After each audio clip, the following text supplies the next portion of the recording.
a gente estava fazendo a gente estava se programando para fazer esse encontro, entrar no sertão do Guimarães, e de repente tem essa onda enorme de pessoas, de gente, é lindo, trabalho maravilhoso. O Guimarães mexe muito com a gente, o Guimarães faz com que a gente de volta, entre uma introspecção, é lindo, é maravilhoso. Eu assim, estou sem palavras. Eu sou a Cláudia, sou mediadora e curadora da Confraria da Padoca. Boa noite, nem me apresentei, porque eu estou muito emocionada de verdade, e a gente está resolvendo os problemas aqui. A gente tem convidados ilustres aqui com a gente, né? E a Carla vai apresentar. E eu estou impressionada com a mobilização, com essa... Nossa, é muito bacana o que está acontecendo, tá? E vamos entrar no sertão do Guimarães, vamos ter coragem. Eu acho que o mais importante disso tudo é a gente estar junto, né? Entrar no sertão sozinho, entrar nesse livro sozinho, é uma experiência mais difícil. Acompanhado e tendo suporte para poder caminhar nessa leitura é maravilhoso. O comecinho é um pouquinho difícil, eu não quero me alongar muito, porque a Valnice vai estar aqui para falar com a gente. Valnice Galvão, bem-vinda. O Odilon também está aqui. O Odilon Esteves, estou muito emocionada. A Carla já vai fazer a apresentação. E hoje eu quero falar que a gente vai ouvir mais do que falar, né? Porque nós vamos... vai ter gente que vai pegar as nossas mãos para poder entrar nesse sertão de uma forma mais plena, mais organizada, mais direcionada. E isso é o lindo da história. E eu sei que o nosso grupo ele prima pela oralidade, a gente fala muito, é uma delícia, mas hoje a gente vai mais ouvir do que falar, tá? Então, eu estou muito feliz, bem-vindos todos, e vamos entrar nesse sertão do Guimarães, eu estou muito emocionada. E agora eu vou passar a palavra para a Casa Frida. A gente montou uma cesta, esqueci, a gente montou uma cesta do Guimarães, que ficou linda. Fomos até a Minas Gerais, na fazenda, onde o Guimarães passou a noite lá com os boiadeiros. Gente, foi muito emocionante todo esse processo. Parece que as coisas vão conspirando e vão se juntando para a gente chegar nessa história linda, que a gente está aqui todo mundo junto, gostoso. Bacana, a gente vai falar do livro já vamos falar qual livro nós vamos escolher para poder caminhar no sertão. E eu vou passar a palavra para a Carla, da Casa Frida, e vamos embora caminhar nesse negócio juntos. Eu estou muito feliz, muito feliz. Carla, a palavra é sua. Olá, boa noite. Muito emocionada com essa abertura, o tão esperado encontro do Grande Sertão. É uma pena que a gente está tendo esse problema para enviar o link a todos os inscritos. Estou aqui como representante da Casa Frida, sou idealizadora do projeto e faço parte, junto com minhas colegas psicanalistas, a Renata Catacini, Isadora Lousa, Marcela Serri, Fabiana Domingues e a Paula Mandel, que estão aqui ajudando no bate-papo, presentes, aqui representando também o projeto. Nós estudamos o tema do luto, relacionando com a arte, né? Nós temos esse tema como clínica e pesquisa. Oferecemos atendimentos individuais, bem rodas de conversa com o tema do luto, relacionando também com algum disparador da arte. E tá aqui hoje, na verdade, foi uma construção em conjunto. Eu queria contar um pouco o percurso para vocês. Esse já é um projeto antigo que eu tenho idealizado junto com a Cláudia, que é a curadora da Confraria da Padoca, que se dedica sempre com muita paixão a tudo que ela faz. Então, nós passamos alguns meses preparando esse material de apoio para vocês e os textos que seriam selecionados para o debate de hoje. E é muito bom estar aqui, né, fazendo esse projeto hoje em conjunto, não só como parceria, mas fazendo junto.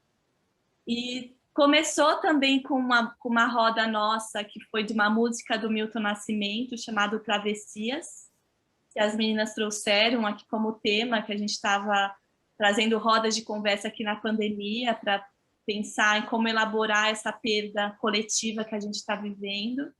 E foi a partir dessa roda do Travessias, e pensando o quanto seria possível uma relação do Milton Nascimento se inspirando no Grande Sertão, e veio, acho que foi o gatilho para a gente dar início a esse tão almejado projeto, que seria a gente ter esse clube do livro, né, com o Grande Sertão.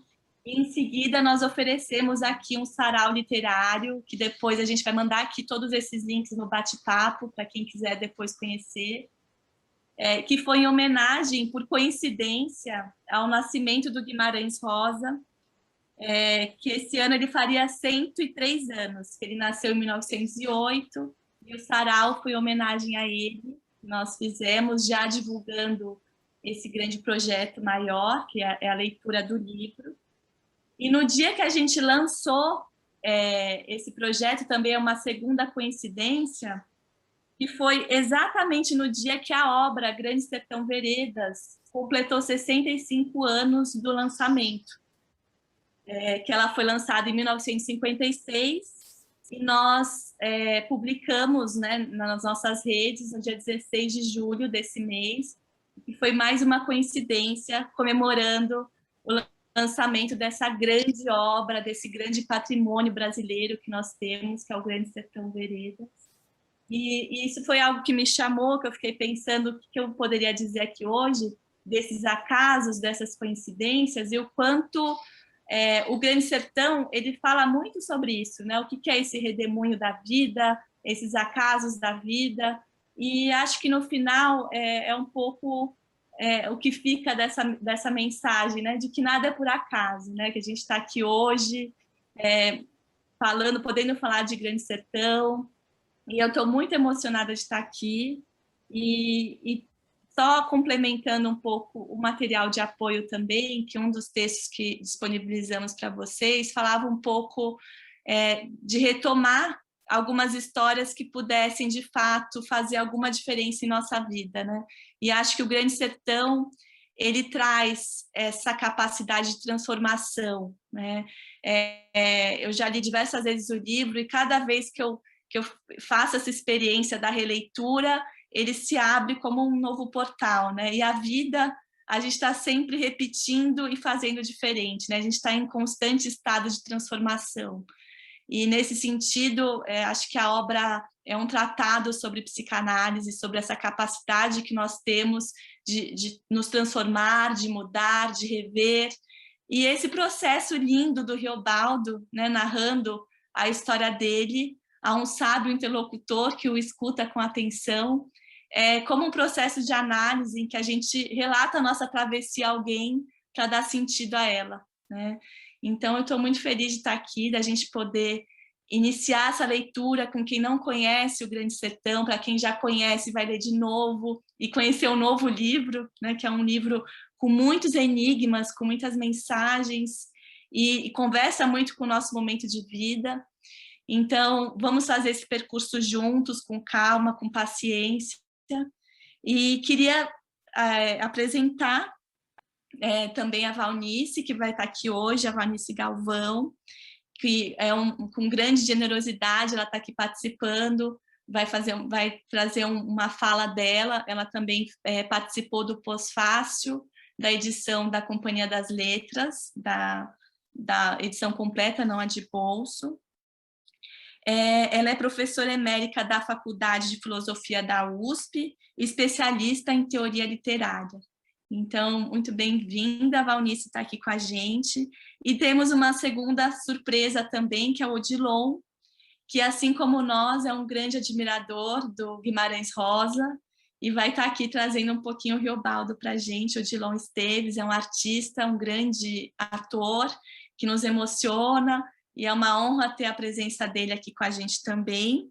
E queria comunicar, para quem tiver o interesse, o link a gente vai disponibilizar aqui no bate-papo de inscrição do primeiro encontro, que vão ocorrer nas últimas quintas-feiras do mês, né? Serão em torno de 10 encontros, quase um ano de travessia, que a gente vai ler em torno de 50 páginas por mês.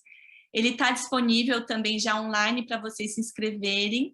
A contribuição é voluntária, né? Quem puder contribuir, ótimo, mas todos são bem-vindos. E o próximo vai ser, né? O primeiro vai ser no dia 26 de agosto. Então, passo a palavra para a Valnice. Acho que alguém compartilhou aqui a tela sem querer. Deixa eu ver como que eu como que eu desfaço essa... Se o Tiago puder ajudar, ótimo. Então, passo a fala para a Valnice. Bem-vinda, Valnice, muito bom ter você aqui com a gente. Pode, por favor, ativar o seu som e passo a palavra para você, com muita honra. Obrigada. Muito obrigada. Boa noite a todos. Lembro que Guimarães Rosa apresenta um sertão que, embora integrado e indissolúvel, pode, para efeitos de análise, ser percebido segundo 3 pontos de vista.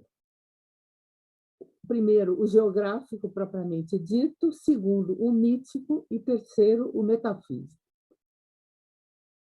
Vejamos, em primeiro lugar, o ponto de vista geográfico. Conforme esse ponto de vista, o Grande Sertão Veredas fornece ao leitor a paisagem variegada dessa região de Minas Gerais. O sertão do Nordeste, mais explorado em literatura e em cinema, associa-se a noções de secura e de caatinga, com sua vegetação tacanha, eriçada de espinhos e garranchos. Já o sertão mineiro é diferente desse. O sertão mineiro de Guimarães Rosa é dominado pelos Campos Gerais, com suas pastagens boas para o gado e suas veredas, onde as águas alimentam o vicejar dos renques de Buriti. Alternam-se matas e florestas também. Em segundo lugar, o ponto de vista mítico confere às conflagrações locais entre bandos de jagunços a serviço dos coronéis visos de novela de cavalaria, como se fossem histórias de Carlos Magno e os 12 pares de França, ou então do rei Arthur e a demanda do Santo Graal. Em terceiro lugar, a perspectiva metafísica transfigura o sertão em arena abstrata onde o mal graça, onde se joga o destino de homens e mulheres, onde Deus e o diabo travam uma batalha cósmica que tem por trunfo a salvação ou a danação da alma dos seres humanos. Sendo a literatura espaço privilegiado da utopia, é esse mesmo sertão múltiplo que realça o tratamento riquíssimo que Guimarães Rosa dá à alteridade. Em primeiro lugar, salta aos olhos a alteridade de gênero. Ocupa a linha de frente da narrativa a personagem de Diadorim. Desde o momento em que entra em cena, reconhece-se uma donzela guerreira saída da grande tradição épica, descendente das baladas dos romances velhos ibéricos, em que uma filha vestida de homem e destra em armas assume como missão vingar a morte do pai abatido em luta. Ao apaixonar-se por ela, sem duvidar de seu disfarce, Teobaldo torna-se presa de elucubrações sobre as ambiguidades entre a diferença e a semelhança. Quanto à alteridade, em segundo lugar, mas não de menor relevância, vem a alteridade de classe social, que mostra os jagunços como soldados rasos versus os latifundiários comandantes, ou, em outros termos, a plebe versus a oligarquia. Desenrola uma reflexão sobre o sistema de dominação que rege esse arranjo, através do recurso de fazer de Teobaldo alguém que transita entre as duas classes. Pois, filho bastardo do fazendeiro, depois de ascender de peão a chefe de bando, herdará fazendas, desprendendo-se da camada subalterna e passando para a camada dominante. Mas há uma outra alteridade ainda menos perceptível que essas duas. Enquanto aquelas duas predominam, ocupando toda a extensão do romance, surge ainda a alteridade de origem nacional, ou de nacionalidade, e, aliás, de uma maneira bem curiosa. Em Curralinho, convivem o alemão Wupes e seu aciso Ababa, pai de Rosa Guarda, primeira namorada de Teobaldo. Constata-se ali o contraste entre duas formas de civilização encarnadas nesses dois expatriados, a saber, o nomadismo do alemão, cacheiro viajante a disseminar novidades tecnológicas, e o sedentarismo do árabe, dono da casa de comércio, o primeiro barateiro da primavera de São José. São grandes amigos e dão exemplo de afabilidade entre dessemelhantes. Ao falar deles, Riobaldo avança a observação. Toda a vida gostei demais de estrangeiro. E eu noto que Guimarães Rosa, que nunca faz nada à toa, troca as posições históricas dos dois povos. Eles são os árabes que são nômades e são os alemães que são sedentários. No romance, ele faz o alemão seu nômade e o árabe seu sedentário.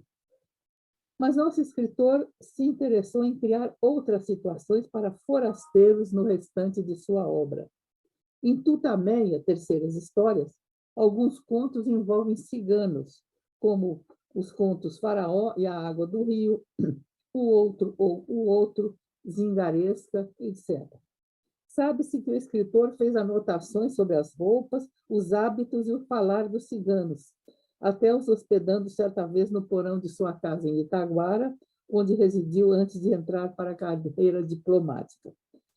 Há um italiano em O Cavalo que Bebia Cerveja, de Primeiras Histórias, conto que também é uma parábola sobre a intolerância, que alimenta o preconceito contra o exótico. Em Cipango, Diabo e Palavra, surgem os japoneses hortelãos nas chácaras do interior. Percebe-se que Guimarães Rosa se compraz na diferença, e o que se evidencia no cuidado com que procura recriá-la. O desastre do casamento entre o chinês Qin e a Laurine, desculpa te interromper um minutinho. Você tem como falar um pouquinho mais perto do microfone, por favor? Acho que o som está um pouco baixo. Como é que se fala mais perto do microfone? Eu não sei. Ela está falando bem perto do microfone. Pode ser que seja o computador que o som do computador esteja mais baixo. Ela está falando super perto do computador. Porque o som, para mim, está chegando bem para mim, é que as pessoas estão falando mesmo. Continuo? Continua, Valnice. Continua, desculpa. Não, imagina, qualquer coisa vocês me avisem, por favor.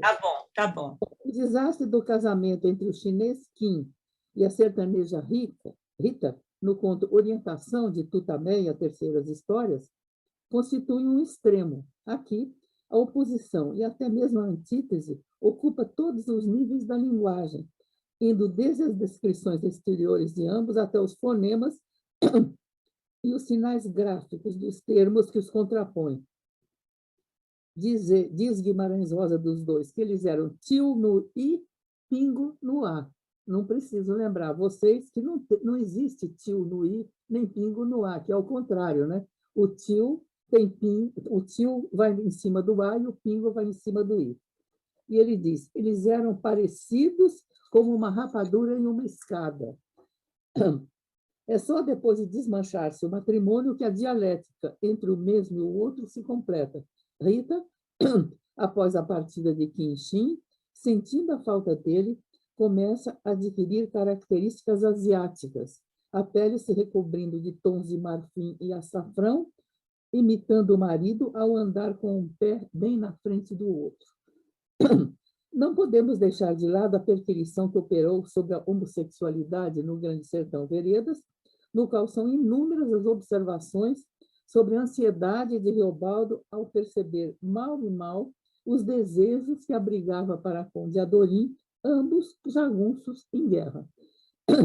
De modo paralelo, perto do fim do romance, ocorre o episódio do Verde Alecrim, uma espécie de locus amenus, onde duas mulheres, Maria da Luz e Hortência, presidem sobre a comunidade. O Vale Fecundo transborda de produções agrícolas. As duas respeitáveis mulheres são prostitutas que recebem os passantes, como no caso Riobaldo e seu bando. O tratamento literário das duas personagens permite-nos aos poucos perceber que, mais do que duas prostitutas, elas são duas hierodulas ao modo da antiguidade, ou sacerdotisas consagradas ao culto do Deus, a quem servem se prostituindo. O primeiro a falar delas foi Heródoto, que as viu em Babilônia, onde as mulheres de família deviam fazer um estágio, vivendo no templo e prostituindo-se aos passantes, entregando o dinheiro e os presentes que recebiam ao Deus.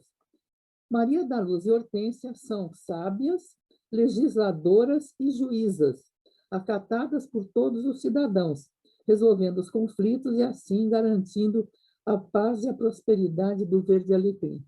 Riobaldo não poupa os elogios ao sistema e à pessoa de ambas. Além de receber os viajantes, Guimarães Rosa explica que, nas épocas, vamos dizer, de entre-safra, ambas viviam em intimidade. Diz ele, nas horas vagas, no lambarar, as duas viviam amigadas, uma com a outra. Maria da Luz e Hortência não deixam de lembrar o par de prostitutas em História de Lélio e Lina, de Corpo de Baile, semelhantes no trato ameno e na sociabilidade civilizada que propiciam aos rudes sertanejos, até no fato de uma ser clara e a outra morena. Também a sexualidade excessiva foi tratada por nosso escritor. Em Buriti, de Corpo de Baile, o protagonista, Liodoro, é um homem gabado pelo vigor viril. Por isso mesmo, grande é seu prestígio entre as mulheres. Num texto pleno de erotismo, o Buriti se torna fálico, símbolo de virilidade, guardião da fertilidade, tanto da terra quanto dos seres. Na fazenda Buriti Bom, onde o entrecho se passa, há um buritizal, e nele o Buriti Grande, ou seja, que atingiu desmesurada altura. À sua sombra costuma crescer o capinzinho afrodisíaco que restaura a potência perdida, e que um homem, cuja mulher dorme com Ioliodoro, o proprietário da fazenda, procura logo nas primeiras páginas. Sobranceira a todas as demais, com seus 70 metros de altura, caracteriza-se assim o vigor da palmeira, diz Guimarães Rosa. O mais, imponência exibida, estrovenga, chavelhando nas gripas. Num devaneio, um narrador fantasia todas as mulheres da fazenda dançando uma ronda em torno do Buriti Grande e coroando-o de flores, como se fosse um mastro de maio. A palmeira acaba por identificar-se ao dono da fazenda, homem rico e poderoso, cujo porte sobressaía sobre os demais. Diz o Guimarães Rosa. O que ela pensava? E Oliodoro, só ele, violando por força e por dever todas as mocinhas do arredor. E Oliodoro, fecundador majestoso. Assim devia ser. Isso é no Buriti Grande, nesse conto do Corpo de Baile. Já no Grande Sertão Veredas, o Buriti, para nosso espanto e encanto, é feminino, é mulher, né? O Buriti, no Grande Sertão Veredas, não é fálico, ele é uterino. Ele é genitora, nutriz, é associado à mãe do Riobaldo, a Diadorim e a Utacília. Quer dizer, não podia ser mais uterino do que dessa maneira. Não é? Vocês vejam a arte, não é? A grande arte. Numa parte da obra, o Buriti é fálico. Na outra parte da obra, ele é uterino. Completo, portanto. Voltando ao conto do Buriti, que é muito interessante, aparece um seu contraponto feminino numa rápida vinheta, ou seja, da sexualidade excessiva. Né? É Donhan, a personagem, a qual, nos azares de uma existência de foragida no fundo do sertão, conta que ela viveu maritalmente com 4 homens ao mesmo tempo. Guimarães Rosa experimentou a mão também em outros conflitos. O mais extraordinário é Meu Tio Uiauaretê, de Estas Histórias, onde a recusa do reconhecimento do direito à diversidade, expressa em rejeição, implica na metamorfose de um índio em onça, transpondo de volta a linha que separa a cultura do estado de natureza. Se sua alteridade não é legitimada pelo olhar alheio, o outro deixa de ser gente, passa a ser bicho.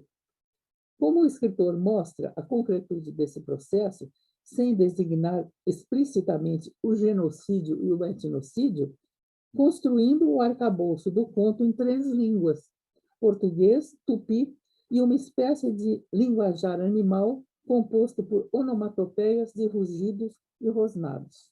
Aqui, nosso escritor foi o mais longe possível em sua percepção da tragédia que pode ser o entrechoque dos diferentes, abalando, mais do que o questionamento de gênero, de classe, de nacionalidade, que ele também faz, abalando, portanto, os próprios alicerces da civilização. Bom, vamos examinar um pouco o que eu chamo dos múltiplos Riobaldos. O protagonista de Grande Sertão Veredas mostra diferentes faces, conforme as etapas diferentes da sua vida. Quando a narração se inicia, Riobaldo está ostentando sua derradeira face, mas o leitor fica sabendo de seu passado de jagunço e chefe de bando, cuja reputação vinda de longa data ficara pairando sobre boa parte do sertão de Minas Gerais. Entretanto, além de ser o protagonista, ele também é o narrador. Por isso, todo o romance assume a forma de um relato autobiográfico feito a uma pessoa invisível e calada, que é quem provoca a narração. Anônima, essa pessoa veio de fora do sertão, procurando por Riobaldo e dispondo-se a extrair dele a história de sua vida. O depoimento que então se desenrola ata entre ambos os laços, até certos pontos paradoxais, de uma interlocução monológica, em que o diálogo é apenas pressuposto e contido dentro do monólogo, iniciado e nunca fechado pelo primeiro sinal gráfico do texto, que é um travessão. Como não podia de ser, as diferenças culturais entre ambos são numerosas. Um deles é um sertanejo tosco, o outro um cidadão cultivado. Mas tais diferenças mostram-se passíveis de mitigação, à medida que se estabelece entre ambos um vínculo de cumplicidade, deflagrada pelo interesse que o segundo demonstra em ouvir o que o primeiro tem a contar, seguida pela ânsia que o primeiro demonstra em falar para uma escuta. Já se assinalou a semelhança do interlocutor com o antropólogo ou o psicanalista. Empenhar-se na narração de sua vida significa, para o protagonista, atribuir-lhe um sentido mediante a organização em palavras de sua experiência, confusa e aparentemente aleatória, auxiliado por um parceiro compassivo que lhe devota sua escuta e de quem espera solidariedade. Riobaldo de saída prende o leitor, mediante um velho recurso literário de foco narrativo. Como é simultaneamente o protagonista do romance e o narrador, o leitor deve dar crédito sob palavra a tudo o que ele disser, e principalmente sobre si mesmo. Desse modo, é em Riobaldo que devemos confiar para apreendermos as linhas mestras que compõem o arcabouço do livro, o que nos habilita, em primeiro lugar, a entender a intriga bastante emaranhada. Em segundo lugar, nos habilita a travar conhecimento com as demais personagens, às quais sua voz dá vida, e ainda a compreender quem ele próprio é. Com ele estabelecemos, enquanto leitores, mesmo cientes de que se trata de um romance, portanto, de história inventada, um pacto sob palavra. Isto posto, podemos começar a leitura. Riobaldo não é um narrador direto ou fluente. Demora muito em tabular sua história, é manhoso e tergiversador, tenta enganar o interlocutor. Boa parte do livro decorre antes que se resolva abrir o jogo sobre si mesmo. Mas, enquanto isso, vai expondo ao leitor sua personalidade atual, aquela que ele assume depois de velho, ao se retirar das lides anteriores. Essa é a sua face final, definitiva, mas é um ponto de chegada, já que ostentou, como veremos, outras faces anteriores. O romance começa pelo fim, quando todo o entrecho já se passou e Riobaldo vive de reminiscência. Entretanto, o leitor só vai ficar ciente da situação que se arma como origem da narração mediante um processo cumulativo, que aos poucos vai se decifrando em meio ao cunho caótico das primeiras páginas e que pode ser descrita como segue. Veio da cidade uma personagem a que chamamos interlocutor, pois ele não tem nome, e está procurando por um antigo chefe de jagunços de quem ouviu falar. quer entrevistá-lo, indagando de seu passado, de suas batalhas, das peripécias em que tomara parte, de onde viera, quem tinham sido seus pais, enfim, como viver a sua vida. O interlocutor é, então, quem instiga a narração, e ela se faz em sua intenção, em resposta às múltiplas inquirições e dúvidas que vai levantando, para precisar melhor certos passos ainda vagos do enredo. Desse modo, poderíamos dizer que, embora demore a se configurar, o interlocutor poderia ser compreendido como a primeira personagem a ser delineada por Reobaldo. Quem é ele, esse interlocutor? Não é um sertanejo como Reobaldo, fica logo claro. Chegou de longe da cidade de Jipe. Veio para conhecê-lo e para estimulá-lo a falar de suas experiências. Usa óculos, tem o título de doutor e toma notas numa caderneta, incessantemente. Como é que ficamos sabendo de tudo isso? Pela voz de Reobaldo, que dirige ao interlocutor comentários sobre uso de óculos, título de doutor, anotações feitas em caderneta. Sendo o romance constituído por uma fala só, emitida por Reobaldo, tudo o que acontece é decretado por essa fala. Assim, o leitor depara a cada passo com interrogações de esclarecimento endereçadas por Reobaldo ao interlocutor, pressupondo que este tenha feito alguma pergunta, exigindo uma confirmação ou dirimindo uma dúvida. Tudo indica que Guimarães Rosa tenha contrabandeado um simulacro seu para dentro do livro. E isso porque muitas vezes se colocou na posição de ouvinte de um narrador sertanejo cujo relato provocou. Apesar de oriundo de uma vila no sertão, a Cordisburgo, não é? O escritor partiria para a cidade, primeiro para São João del Rei e em seguida para Belo Horizonte, em função de seus estudos secundários e depois superiores em medicina. E mais tarde, ao ingressar na carreira diplomática, passaria a residir no exterior, a partir do seu primeiro posto, que foi em Hamburgo, né, na Alemanha, e só na última fase da sua vida moraria no Rio de Janeiro, onde até a morte. Atinando a certa altura com o rico veio entre o histórico e o fabuloso, que seria a fonte de sua obra, ou seja, as sagas do sertão, para ali voltou inúmeras vezes, tangendo boiadas, internando-se pelas terras mineiras, interrogando as pessoas, registrando as histórias que ouvia e as peculiaridades da linguagem. Suas cadernetas de anotações, que são mais de 100, depositadas no Fundo Guimarães Rosa, no Instituto de Estudos Brasileiros da USP, tornaram-se reputadas. E muitas delas já foram estudadas minuciosamente. Uma das fotos mais divulgadas, vocês já devem ter visto, mostra numa dessas excursões, a cavalo, com a indefectível caderneta pendurada por um barbante ao pescoço, que era para deixar as mãos livres para segurar a rédea do cavalo, né? Nós temos caderneta dele, temos 100 cadernetas dele, mas enfim, ele pendurava com o barbante e o toco de lápis na outra ponta do barbante, de modo que a caderneta ficava aqui, e ele com as duas mãos livres para controlar o cavalo. Quando precisava, ele pegava a caderneta aqui, abria, e com o lápis que estava na ponta do barbante, ele fazia as suas anotações. E depois deixava cair a caderneta sobre o peito de novo. E sim, ele usava óculos e era doutor. Era médico, né?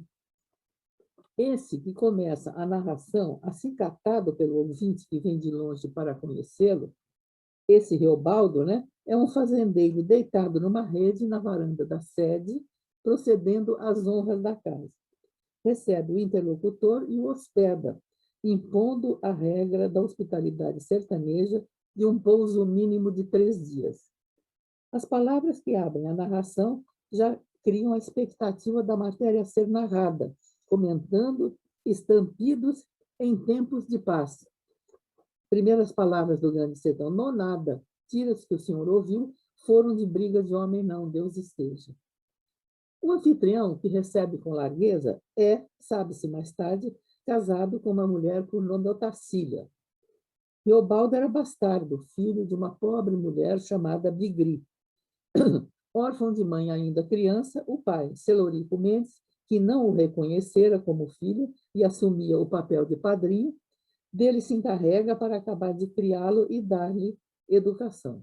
A certa altura, já adulto, quando Riobaldo sabe que Celorico Mendes era, na verdade, seu pai, ele fica acabrunhado pela relação, por nunca ter sido reconhecido como filho, e foge para nunca mais voltar.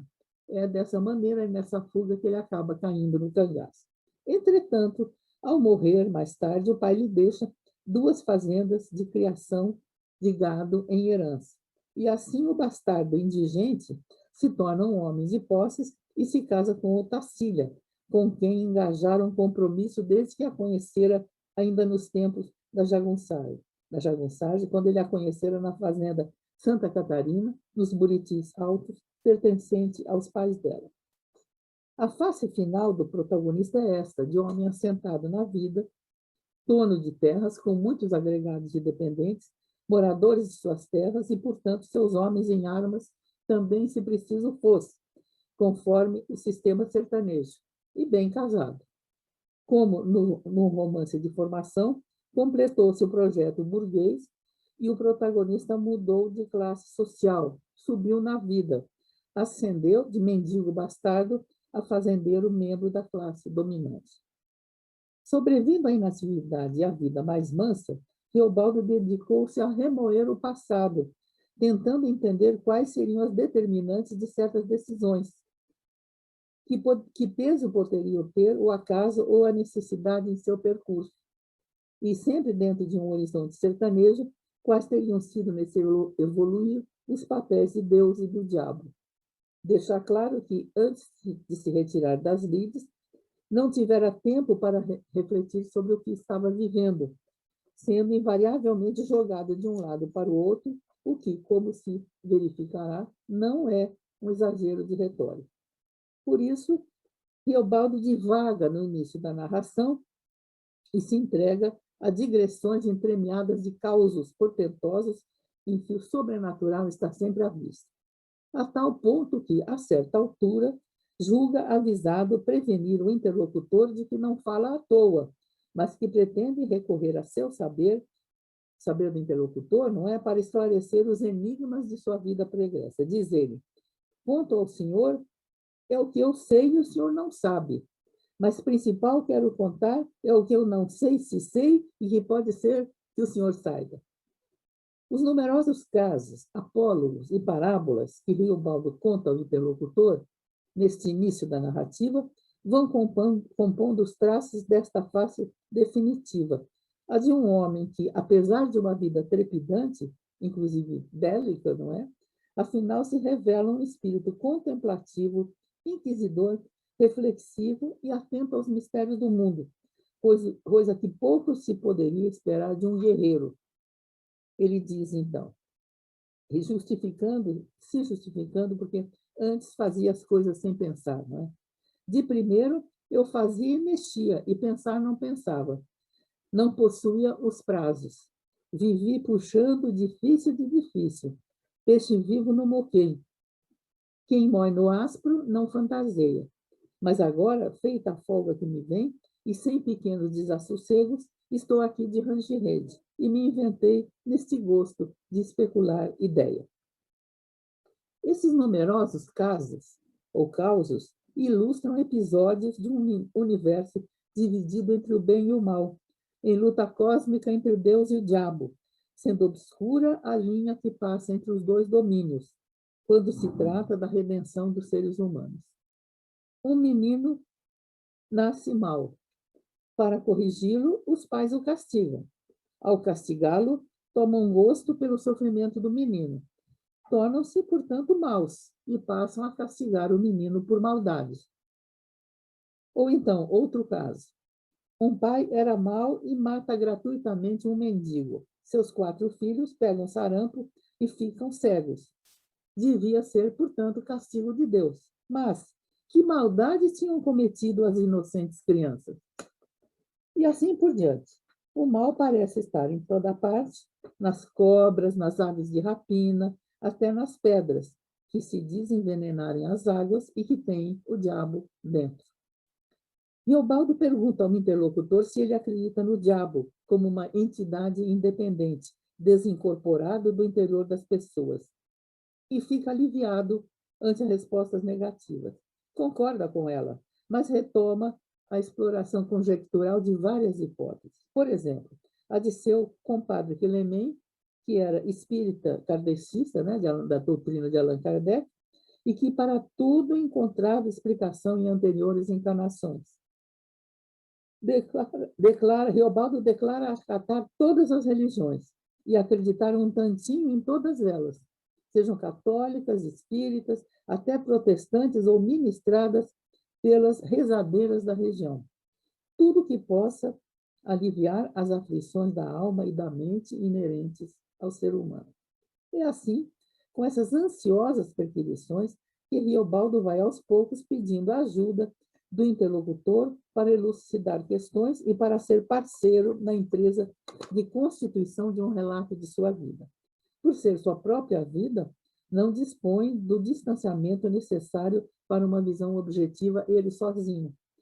Ele diz: não tenciono relatar ao Senhor minha vida em dobrados passos.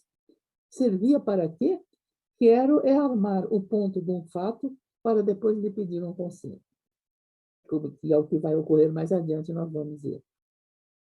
Por outro lado, a matéria de que trata é sua, com exclusividade, e disso se vangloria ao interlocutor. Do sol e de tudo o senhor pode completar, imaginado. O que não pode para o senhor é ter sido vivido. Ou seja, ele se jacta de que a sua experiência de vida é só dele, não é não do interlocutor que está fazendo ele falar. Mas o interlocutor pode lançar mão de outros saberes para ajudá-lo à medida que ambos, conjuntamente, vão concretizando um texto biográfico que cada um dos dois seria incapaz de levar a cabo separadamente. É do atrito das duas personagens, tal como aparece unilateralmente na fala ininterrupta de Riobaldo, que toda a narrativa se institui enquanto texto. Queria chamar a atenção agora para a relação que existe entre a linguagem e o espaço no Grande Sertão Veredas. Sem querer insistir na coesão e solidariedade de todos os elementos característicos desse romance, temos aqui dois deles que constituem um bom exemplo, que são a linguagem e o espaço, né? Riobaldo é feito de palavras que ele mesmo profere. A narrativa, portanto, é uma fala. Por isso, ela exige uma linguagem que atenda à caracterização do protagonista enquanto sertanejo. A osmose entre linguagem e espaço aparece como necessária, com o fito de trazer para o interior do discurso o terreno onde se passam as peripécias do romance e que é o sertão. Quanto ao discurso do protagonista, como seria de esperar tratando-se de uma fala, é carregado de marcas da oralidade. Esse discurso, essa fala, hesita, interroga, exclama, emprega interjeições e insiste em dirigir-se cerimoniosamente ao Senhor na pessoa do interlocutor. Mas a linguagem de que Riobaldo se vale é ainda mais do que isso. Guimarães Rosa foi buscar no sertão a linguagem de que Riobaldo se utiliza. É de lá que vêm os torneios de frase, os regionalismos e os arcaísmos resgatados. Como se sabe, o idioma conserva-se melhor longe dos centros urbanos, onde o isolamento o protege das inovações trazidas pelas correntes migratórias, pelo jargão da mídia e pela gíria. Os dois traços básicos da linguagem empregada por Riobaldo são, por isso, os regionalismos e os arcaísmos. Mas não só, o que seria demasiado simples para um escritor tão requintado. Nem tudo que seu interlocutor profere é pré-existente na língua portuguesa do Brasil. Boa parte do vocabulário é constituído por neologismos. Saídos da oficina verbal do autor, dão brilho e graça à fala de Riobaldo. Com frequência, tais termos recém-cunhados ou achados sintáticos provêm de línguas forasteiras ou indígenas, nas quais Guimarães Rosa era versado, destacando-se por seus dotes de poliglota. E mais ainda, surgindo amalgamados aos regionalismos e arcaísmos, que já produzem um efeito de estranhamento, os neologismos tornam difícil ao leitor decidir se estamos diante de uns ou de outros. Tem muita palavra no Grande Sertão Veredas que você não sabe dizer, você vai ter que pesquisar. E não pesquisar no Google, não é isso, né? Muito pior, é muito mais difícil. Você vai ter que, por exemplo, em dicionários de outros séculos, você vai encontrar certas palavras. Porque só da palavra surgir, você não sabe dizer se ela é um arcaísmo, um regionalismo ou um neologismo. Um exemplo. Quando Guimarães Rosa cunha o neologismo embaiados, isto é, camuflados com folhagem, ele está partindo do tupi embaiar, que quer dizer se usar folhagem, mas ele está também operando uma aglutinação com o verbo embair, que quer dizer enganar, iludir, ludibriar, e que é um dos mais vetústicos da língua portuguesa, que integra o idioma desde o século XIII, segundo o dicionário Wise. Portanto, quando ele diz que eles estavam embaiados, ou seja, camuflados com folhagem, ele está cunhando um neologismo a partir do tupi e do português arcaico, tá? Deu para perceber? E é uma das graças do Grande Sertão, né? É a linguagem cheia desses achados. Como a história que Riobaldo está contando ao interlocutor compreende as legendárias façanhas da jagunçagem, e esta se dá na Interlândia designada pelo termo sertão, vamos encontrar sinais desses lugares disseminados pela linguagem.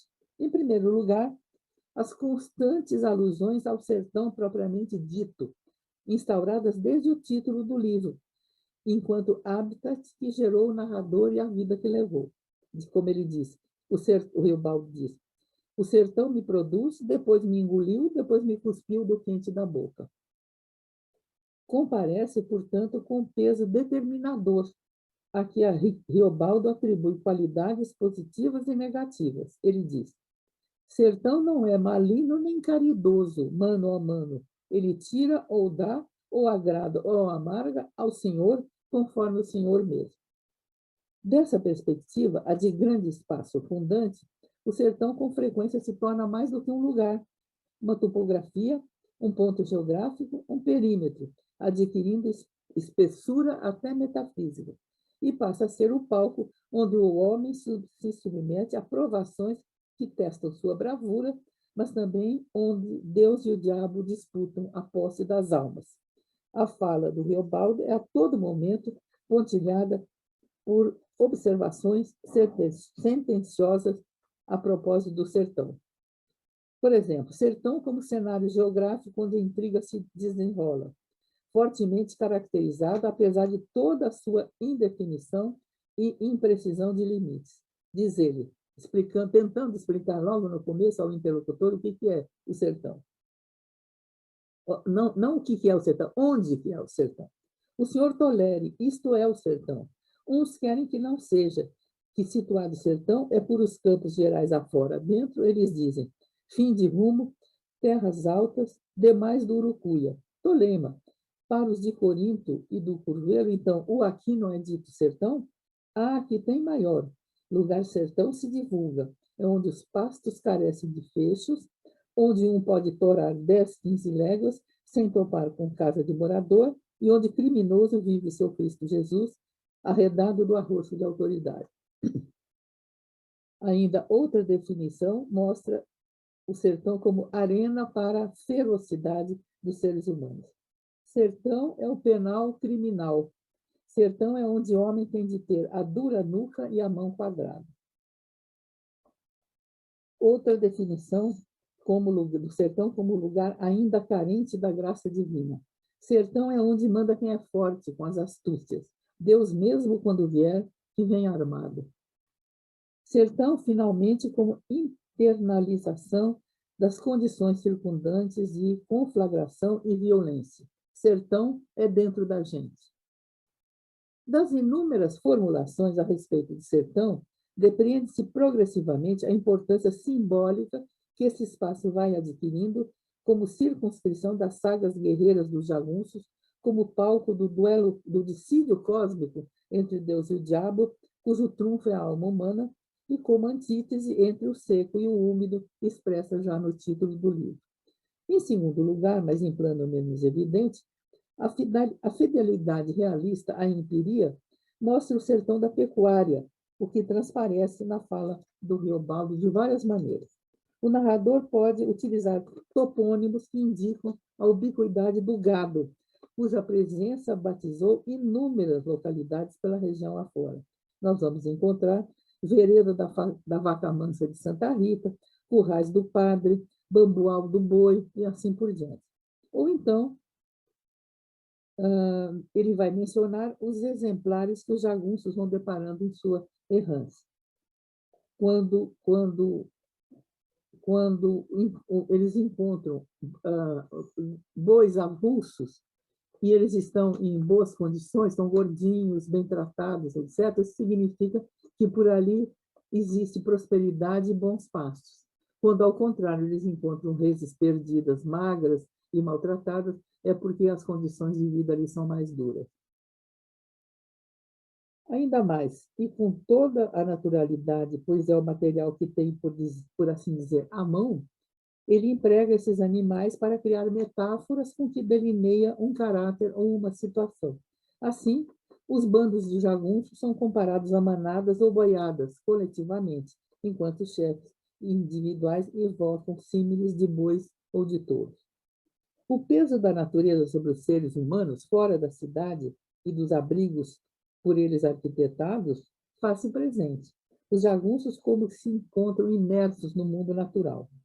A linguagem de Riobaldo impregna-se dessa presença e organiza um verdadeiro catálogo de fauna e flora, discutindo, inclusive, os diversos nomes que o mesmo espécime pode tomar conforme diferentes pontos cardeais.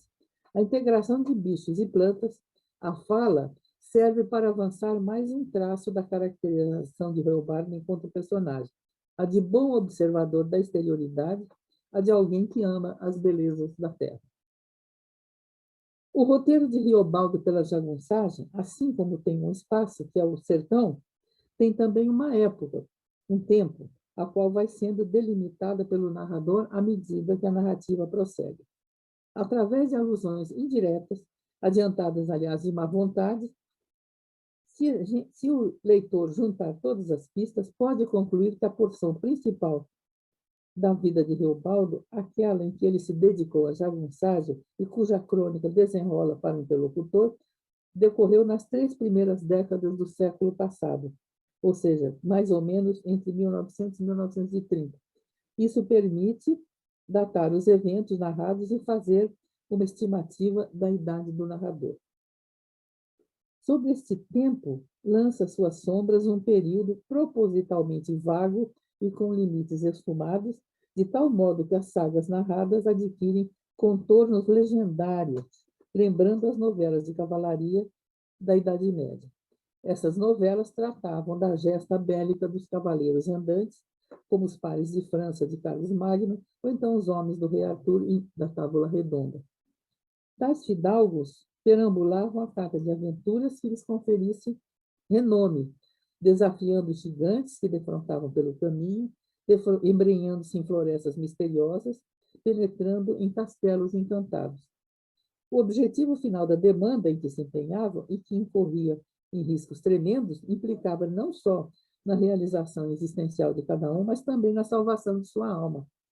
Tudo isso aparece na presente narrativa do Grande Sertão Veredas, como um pano de fundo envolto em bruma contra o qual se delineia a demanda de Riobaldo. Em consequência, vai adquirindo ressonâncias míticas que vêm do fundo dos tempos, quando o fantástico e o maravilhoso impregnavam a literatura e podemos verificar que o fantástico e o maravilhoso voltam a impregnar a literatura de Guimarães Rosa no Grande Sertão Veredas. É isso, desejo a vocês boa leitura e bons estudos, porque o Guimarães Rosa vale a pena. Muito obrigada por terem me ouvido.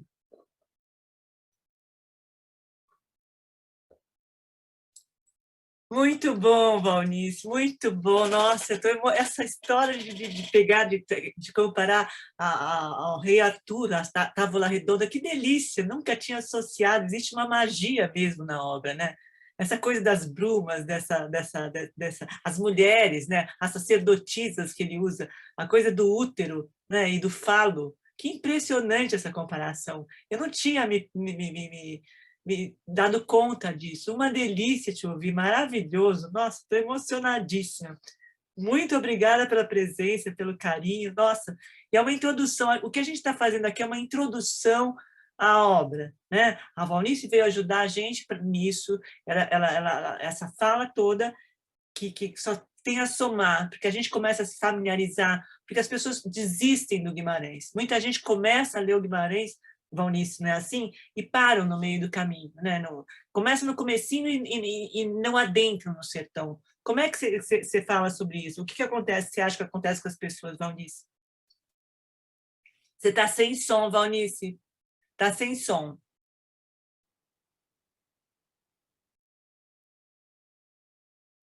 Eu não tô vendo se ela está com som. Ela está sem som ainda, Valnice. Embaixo no íconezinho. Não está com som ainda, Valnice. Tem um lugar na base do... Não está. Está sem som ainda. Pronto, agora foi. Pronto, agora foi. Fala. Oi, Valnice, pode falar, bem. O quê? Você que estava falando. Por que você acha que as pessoas começam... Porque é difícil mesmo. O começo é muito difícil, né? E essa coisa do encontro com o diabo também. Muita gente fica muito mexida com essa história do bem e do mal, né? Porque as pessoas não querem mexer com esse tipo de coisa. Isso incomoda muito as pessoas também. Eu tenho notado isso. Como eu vou falar de diabo? Como é que eu vou comparar Deus e o diabo, né? Deus, se vier, que vem armado, não é assim? Né? Mas é bonito, né?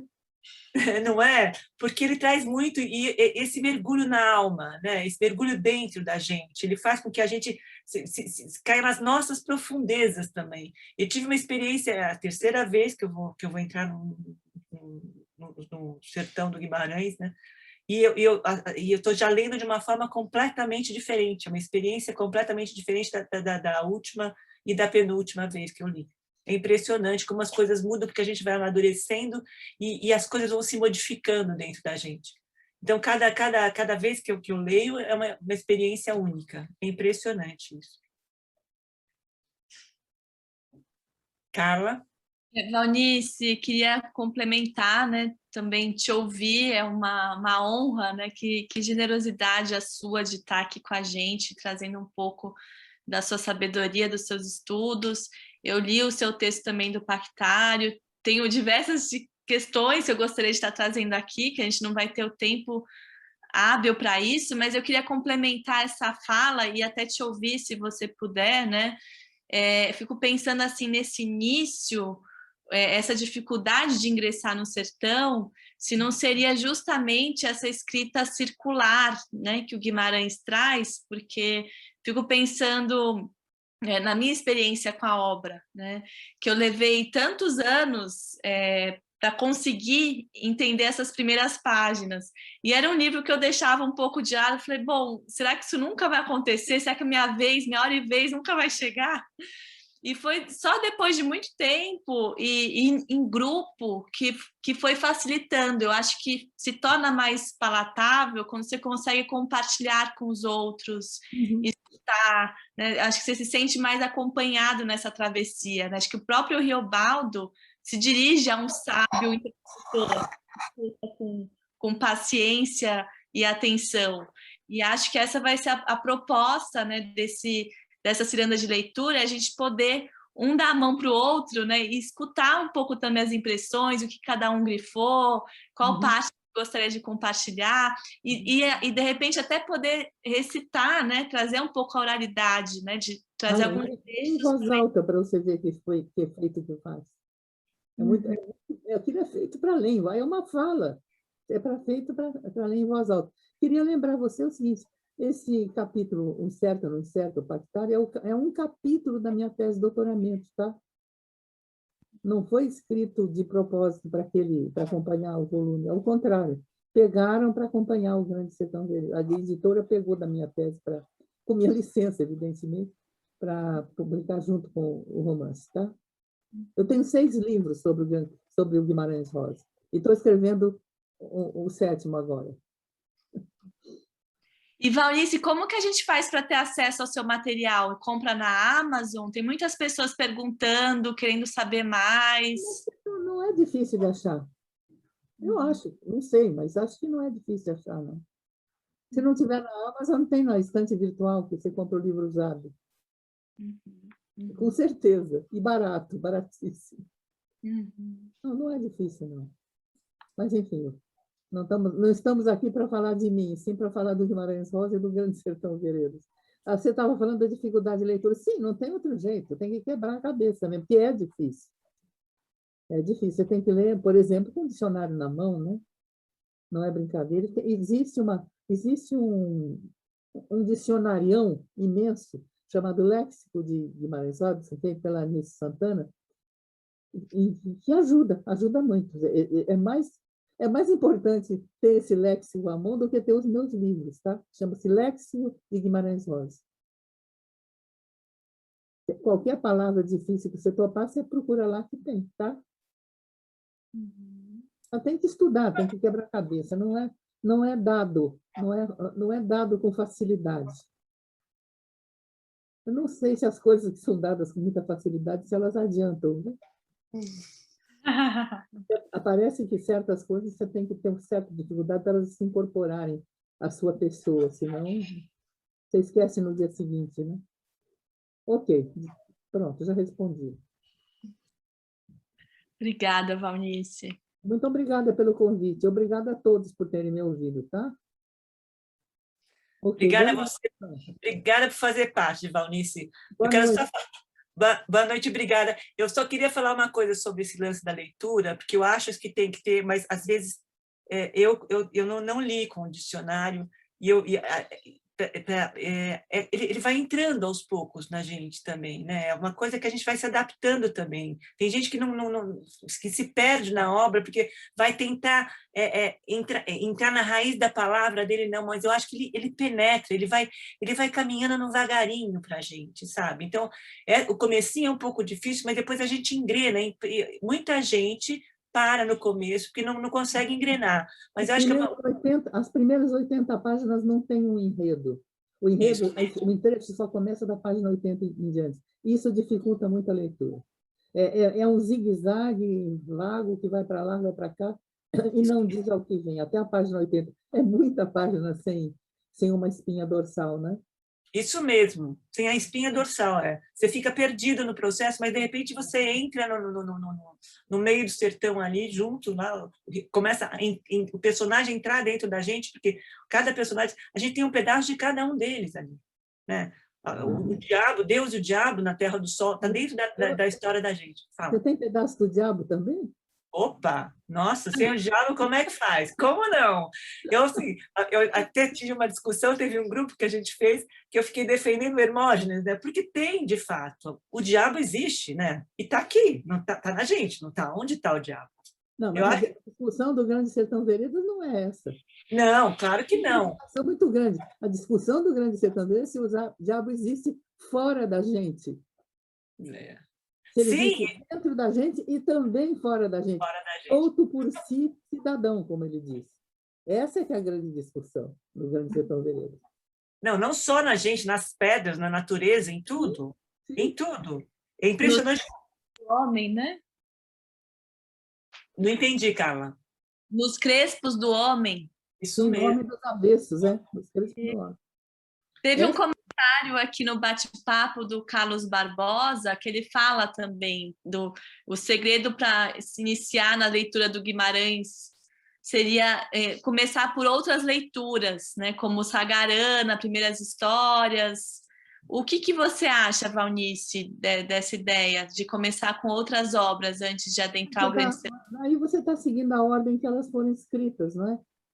Não sei se resolve muito. São difíceis também. Eu acho. É um escritor difícil. O que eu ia fazer? É um escritor que não, ele não está escrevendo para jornal, tá?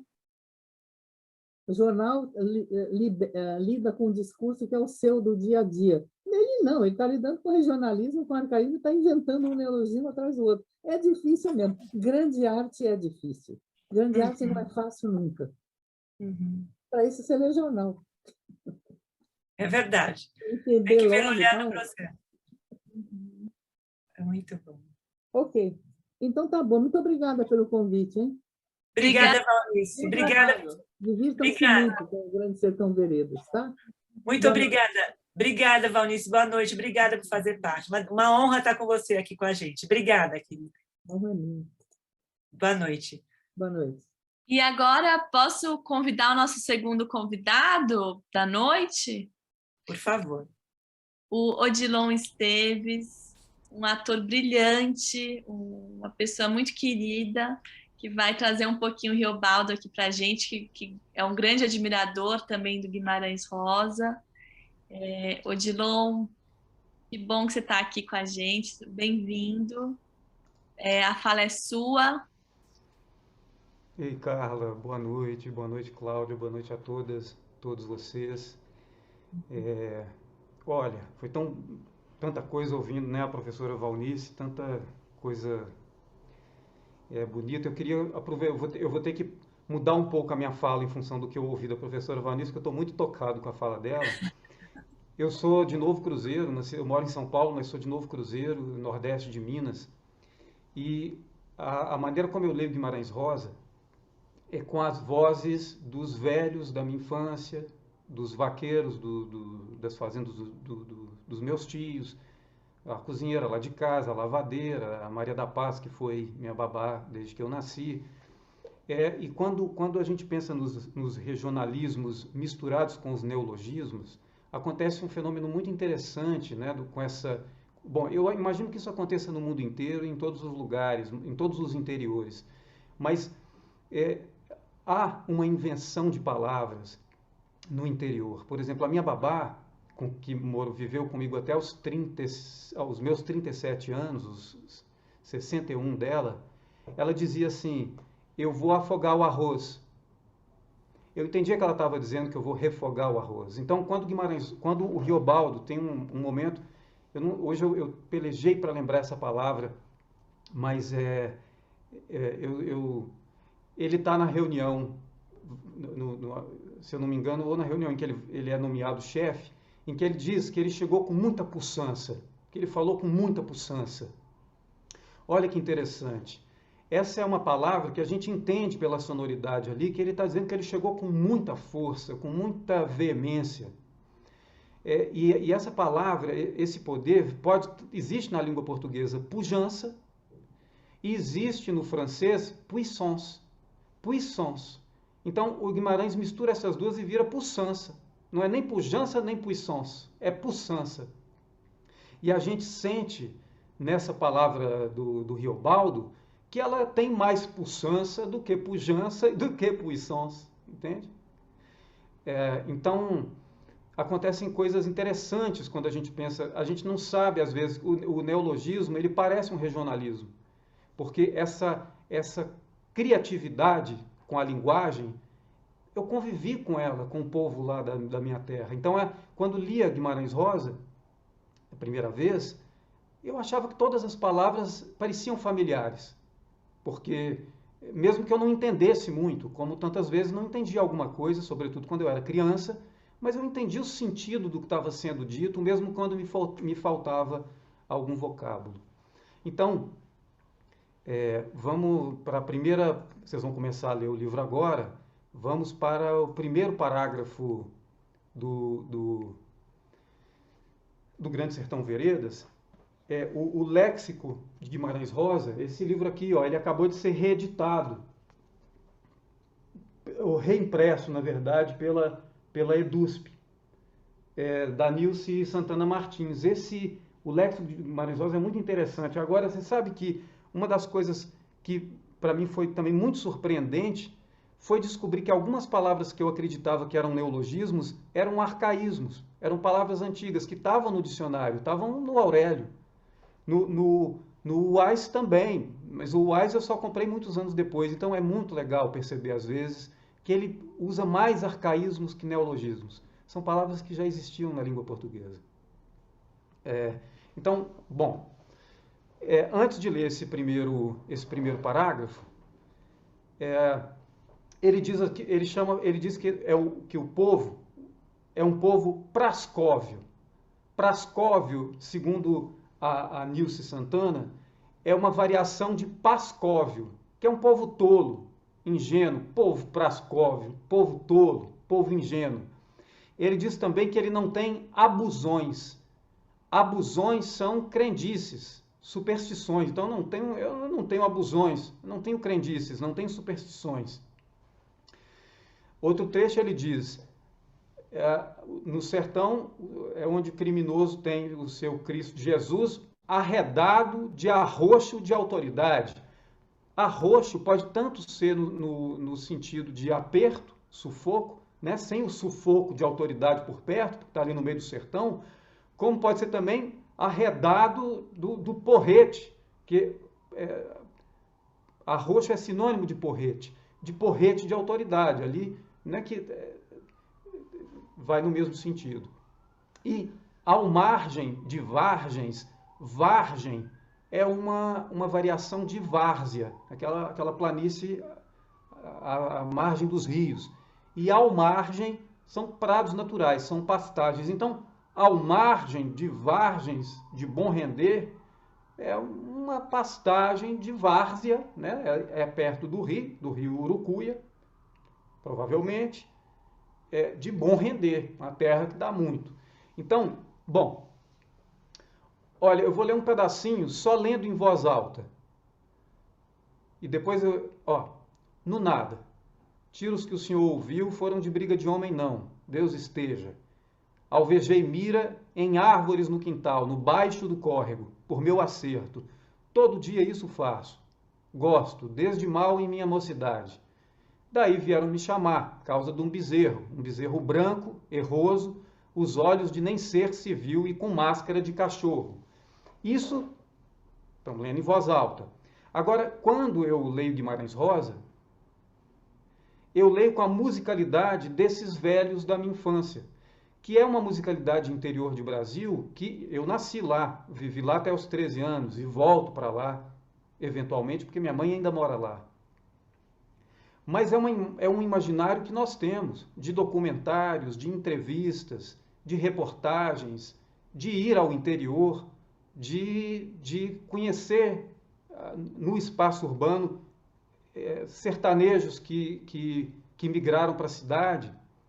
Então, esse é um imaginário que nos ajuda. Eu vou tentar fazer uma leitura trazendo esse imaginário, essa voz, que é a voz que eu escuto de Reobaldo quando eu estou lendo o Guimarães Rosa, que é a voz da mistura dos velhos lá da minha cidade, que conversavam comigo. No Novo Cruzeiro, por exemplo, o povo não conversava, não conversa até hoje falando as palavras todas até o final. O L, por exemplo, eles não falam como o U. Solo é solo, não é sol, não. Então, você tem um jeito de conversar que isso muda um pouco o jeito da gente escutar o texto. Então, ele falando. No nada, tiros que o senhor ouviu foram de briga de homem, não. Deus esteja. Alvejei mira em árvores no quintal, no baixo do córrego, por meu acerto. Todo dia isso faço, desde mal em minha mocidade. Daí vieram me chamar a causa de um bezerro branco, erroso, os olhos de nem ser se viu, e com máscara de cachorro. Me disseram, eu não quis avistar, mesmo que por defeito, como nasceu arrebitado de beiços, esse figurava rindo, feito pessoa, cara de gente, cara de cão, determinaram. Era o demo, o povo pascóvio. Mataram. Dono dele, nem sei quem for. Vieram emprestar minhas armas, cedi. Não tenho abusões. O senhor ri certas risadas. Olha, quando é tiro de verdade, primeiro a cachorrada pega a latir, instantaneamente. Depois, então, se vai ver se deu mortos. O senhor tolere. Isto é o sertão.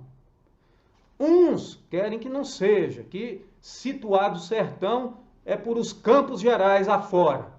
Adentro, eles dizem, fim de rumo, terras altas, demais do Urucuia. Tolema. Para os de Corinto e do Curvelo, então, o aqui não é o sertão? Não é o dito sertão? Ah, que tem maior. Lugar sertão se divulga. É onde os pastos carecem de fechos, onde um pode torar 10, 15 léguas sem topar com casa de morador, e onde o criminoso vive seu Cristo Jesus arredado do arroxo de autoridade. O Urucuia vem dos montões lestes, vem dos montões oestes, mas hoje, que na beira dele, tudo dá. Fazendões de fazenda, ao margem de vargens de bom render, as vazantes, culturas que vão de mata em mata, madeiras de grossura, até ainda virgens dessas lá há. Os gerais correm em volta. Esses gerais são sem tamanho. Enfim, cada um o que quer aprova. O senhor sabe, pão ou pães é questão de opiniões. O sertão está em toda parte.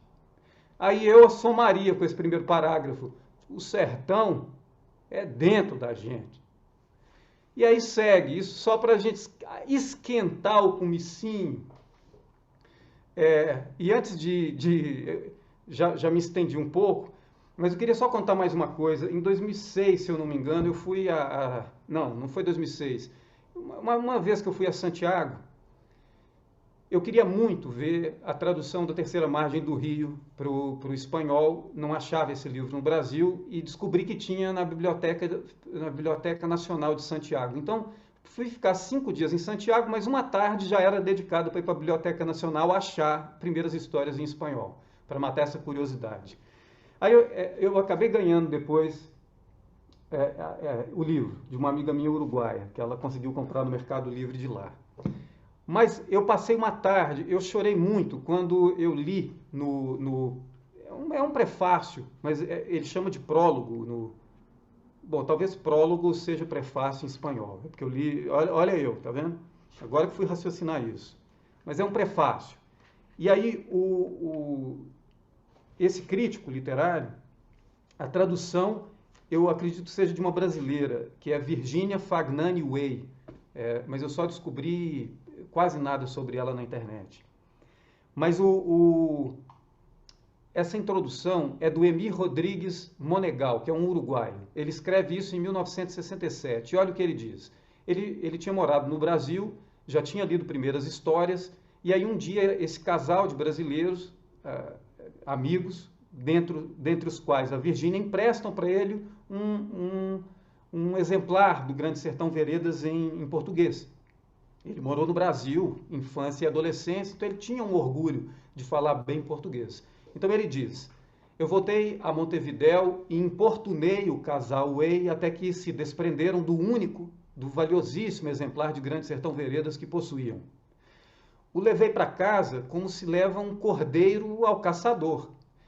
Nós, críticos, somos insaciáveis e esse enorme livro me prometia alimento para muitos dias e muitas noites. Mal o abri, descobri por que Guimarães Rosa era, apesar de sua fama no Brasil e em alguns países da Europa, um autor ainda secreto. Li e tornei a ler e reli as 3 ou 4 primeiras páginas do romance. Não direi a você que não entendi nada, porque seria exagerar um pouco. Não em vão, eu havia vivido muitos dos meus melhores anos de infância e adolescência no Rio de Janeiro. Havia estudado e havia me embebido do português que se fala ali, o saboroso brasileiro. Mas o que eu havia aprendido e que me permitia circular sem lágrimas pela literatura brasileira ou portuguesa, parecia nada diante destas primeiras formidáveis páginas de Grande Sertão Veredas, porque Guimarães Rosa como James Joyce e outros autores, não só usava a língua comum, como também abusava dela. Cada palavra, quase cada sílaba do romance tinha sido submetida a um processo criador que obrigava o leitor a avançar, caso houvesse avanço, a passo de caracol. Demorei um pouco a superar a humilhação de acreditar que havia perdido inteiramente uma das línguas de minha infância. Me animei a falar com Virginia e com Walter Way, amigos que me deram o livro, e eles me tranquilizaram. Guimarães Rosa é difícil também para o leitor brasileiro. Voltei ao livro, voltei às suas páginas, continuei lendo e vislumbrando coisas, adivinhando outras, completando com minha imaginação, até que um dia, como acontece com uma língua que estamos começando a dominar, descobri que tudo era mais claro. Até que um dia me peguei lendo O Brasileiro de Guimarães Rosa, essa sua fala que ele soube criar dentro da rica língua geral do Brasil. E aí ele continua. Eu achei bom trazer isso para vocês hoje, porque é um pouco assim. É um idioma que a gente vai tateando e em algum momento a gente se sente confluência para continuar a leitura. Mas a gente não pode desistir. Vai devagar, que seja no passo de caracol, como ele diz, mas sigamos nessa travessia pelo Grande Sertão Veredas. Obrigado, Cláudia, obrigado, Carla. Eu já estou de olho no relógio, vi que já passei 2 minutos do horário, mas eu não podia deixar continua, delícia, gente, delícia te ouvir, que delícia. Não, fala, a palavra é tua, pode continuar, pode continuar.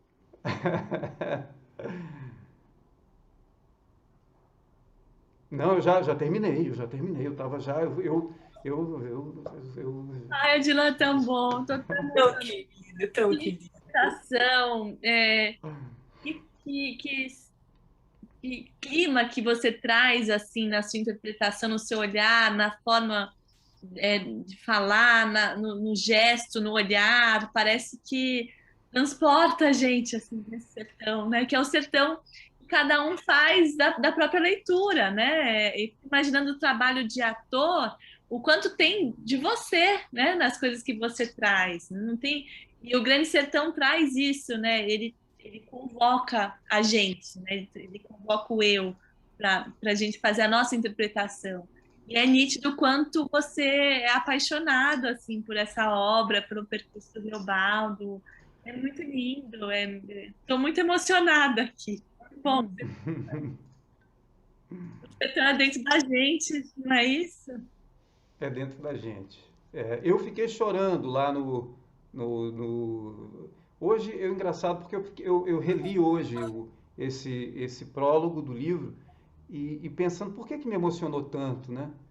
Eu não lembro por quê, mas eu sei que eu fiquei tentando disfarçar que estava lendo ali, de ver um estrangeiro, na verdade, também eu estava num outro país, e ver essa paixão com que um estrangeiro falava do Rosa, né? Esse nosso sertão, como Rosa diz, o sertão é o mundo. A gente fala do nosso quintal e está falando do universal, né? Mas para mim foi emocionante. Olha, alguém perguntou aqui de spoiler, e nessa não estava dando spoiler demais. Na verdade, eu acho que talvez o impacto de ler o Grande Sertão sem saber o final deve ser muito forte. Mas eu me emociono com o Grande Sertão sabendo da história dele, porque o interessante é como o Rosa chega naquilo, é como que ele passa por essa travessia, porque o que ele diz né, o segredo da vida não está nem no ponto de partida, nem no ponto de chegada, está na travessia. E é como essa travessia se dá que é o bonito. Não importa a gente saber que Reobaldo vai nascer e vai morrer. A gente já sabe, todos nós sabemos que esse é o nosso desfecho. O que importa não é nem o nosso nascimento, nem a nossa morte. É o que a gente vai fazer entre um ponto e outro. É essa travessia que é o que interessa. Então, se quiserem depois ver outras coisas para ajudar um pouco, eu tenho uma leitura, a gente deve trazer trechos dessa leitura aqui, falei para a Carla e para a Cláudia, Mas quem não quiser ter spoiler, não vai lá não. Espera, vamos aqui devagar, tem 10 encontros para poder ir desvendando essa leitura. Mas quem quiser, tem eu coloquei no meu canal do YouTube, é o meu nome, Odilon Esteves, mas é uma leitura da Semana Rosiana, do ano passado, que são trechos da relação de Riobaldo com Diadorim. Mas, queria só comentar mais uma coisa que a professora também disse, que até a página 80 o enredo ainda não começou. É muito comum em Minas que a gente seja hospitaleiro com quem chega. Mas a gente não se abre assim para qualquer um. Você começa contando histórias, você vai contar a história de tudo que tem ali em volta, história da vizinhança, história que você ouviu, mas leva um tempo para construir esse laço. Ele não ia falar dele, de Diadorim, abertamente, só o que não tivesse tanto problema, né? Mas você vai mergulhando, à medida que a confiança também nesse interlocutor vai aumentando, entende? Então, estruturalmente, eu entendo muito o Riobaldo já não entrar na trama exatamente do livro nas primeiras 80 páginas. Eu também não falaria da minha vida assim, por melhor que fosse esse interlocutor que está chegando, né? Odilon, tem tantos comentários aqui no bate-papo. A Maria Rita trouxe uma ideia que muita gente está querendo aderir, que seria você o tempo todo em voz alta com a gente. Já pensou? Quem me dera. Eu não sou capaz. Eu falei para Carla que sugeriu que eu lesse esse pedacinho do livro. Eu falei, Carla, esse pedaço eu nunca fiz. Eu vou ver se dá tempo de preparar em uma semana. Vou tentar. Mas é um trabalho lento, minucioso. Pensa, com uma semana eu só consegui fazer um parágrafo. Ainda bem que a Carla só tinha pedido esse. Muito bacana. Eu acho que esse primeiro parágrafo, assim, para mim, né, assim, eu acho que esse travessão e esse início parece que é o livro condensado aí, né? Porque ele traz o diabo, ele traz essa ambiguidade, ele traz a dor, ele traz o amor. É maravilhoso, né? Eu acho que é um bom aquecimento para a gente começar a leitura, né? Começando com Nonada e termina, né, com esse parágrafo: o sertão está em toda parte. E acho que cada um vai fazer a sua leitura do livro, entrando cada um no seu sertão individual, mas que ao mesmo tempo é coletivo, né? Essa travessia também é coletiva, da leitura, da troca, a gente está junto. E maravilhoso te ouvir, Odilon. Que trabalho lindo, que presente, assim. Eu estou muito emocionada, muito feliz. E que bom que, né, esses acasos fizeram a gente se encontrar, que acho que o Guimarães traz muito isso, né, do acaso, dos encontros, dos redemoinhos da vida. E a travessia é feita por isso, né, por todos esses acasos que se somam e que levam tanto tempo e que a gente não tem tanta explicação, né? E que bom É verdade. gente, é muito bom. Então a gente queria deixar, né, esse convite para vocês, para iniciar essa travessia com a gente. A gente está aqui com uma linha de cesta também da Padoca, muito bem feita pela Cláudia, pensado em cada detalhe. A Casa Frida entrou com algumas contribuições, mas com toda a dedicação e cuidado que a Cláudia tem, né? A gente está pensando em oferecer, né, para vocês entrarem no site e pesquisarem com calma. Vou passar também para a Cláudia explicar um pouco, mas é um kit da Cesta do Grande Sertão, né, que a gente também está contribuindo e sugerindo a leitura, essa edição de bolso, que é a última versão, né, da Companhia das Letras. Mas quem tiver já o seu livro, não tem problema algum, a gente vai preparar direitinho o material de apoio, e eu vou colocar aqui no bate-papo o link direito, e eu passo para você, então, Cláudia, para apresentar a cesta, né? Olha, Odilon, estou encantada.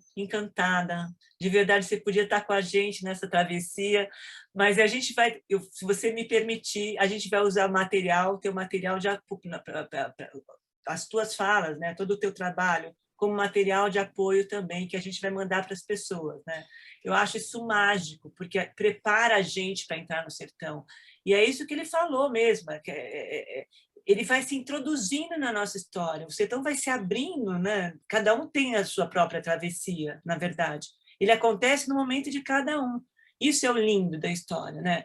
Então, voltando, puxa, e o mais bacana vai ser a gente poder fazer isso acompanhado, né? Então, tem entrevista, ele está junto com a Bruna Lombardi, a gente vai trazer pedacinhos do seriado também, da Globo, Grande Sertão, né, para poder ajudar na leitura, nessa introdução da leitura, e a gente vai falar muito sobre isso, né, porque cada um vai ter uma experiência nesse sentido. Então, vamos entender que, como disse a Valnice, não tem uma espinha dorsal, né, para se apoiar. Essas primeiras 80 páginas são mais difíceis, mas, olha, a gente ouviu o Odilon e a gente entrou no sertão, né?